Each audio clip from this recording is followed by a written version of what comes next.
রাজধানীর হাটের খবর জানাতে সরাসরি যুক্ত হচ্ছেন সহকর্মী হাসান মাহমুদ। হাসান, আপনি নিশ্চয়ই শুনতে পাচ্ছেন। হাসান, এর আগের সংবাদে কিন্তু আপনি বলেছিলেন যে কোরবানি পশু সরবরাহ কেমন, কি অবস্থা। এখন আপনার কাছে জানতে চাইবো যে পর্যাপ্ত কোরবানি পশু সরবরাহ আছে কিনা এবং বেচা কিনা কেমন, ক্রেতারা সন্তুষ্ট কিনা কিনতে আসা।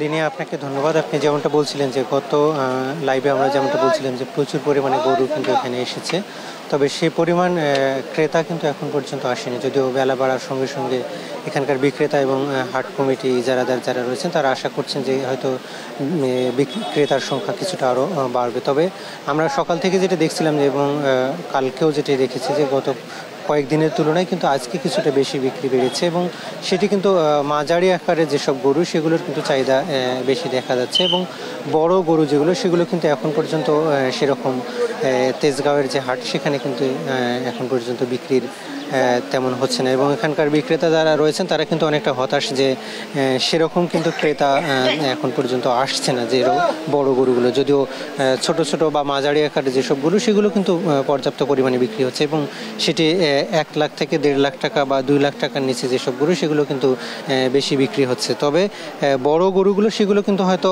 আগামীকালকে সময় আছে, এর মধ্যেই কিন্তু বিক্রি হতে পারে বলে এখানকার বিক্রেতারা তারা আশা করছেন এবং হাট ইজারাদারের পক্ষ থেকে এখানে যথেষ্ট পরিমাণ নিরাপত্তার ব্যবস্থা করা হয়েছে এবং তারা এখানে আপনারা অন্য সময় প্রত্যেক বছর যেটা দেখি যে যারা গরু নিয়ে এসে তাদের একটা চরম ভোগান্তি থাকে, তবে এখানে কিন্তু সেরকম ভোগান্তি একটা নেই। আমরা একটু হাটের ইজাদারের সঙ্গে কথা বলতে চাই যে আসলে আপনারা নিরাপত্তার জন্য কি কি ব্যবস্থা নিয়েছেন এবং যারা ভোগান্তি হয় ব্যবসায়ীদের সেটা নিরসনের জন্য আপনারা কি কি পদক্ষেপ নিয়েছেন এই বাজারে?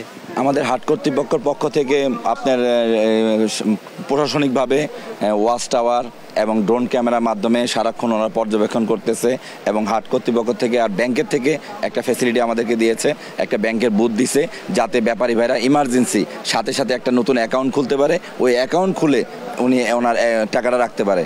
আর আমাদের হাট কর্তৃপক্ষ থেকে আছে আমরা জাল টাকা চেক করার জন্য সুব্যবস্থা, ওনাদের যেন টাকাগুলো সুন্দর মতো ওনারা কোনো ভেজাল টাকা যেন ওনাদের কাছে না যায় এই দিকটা।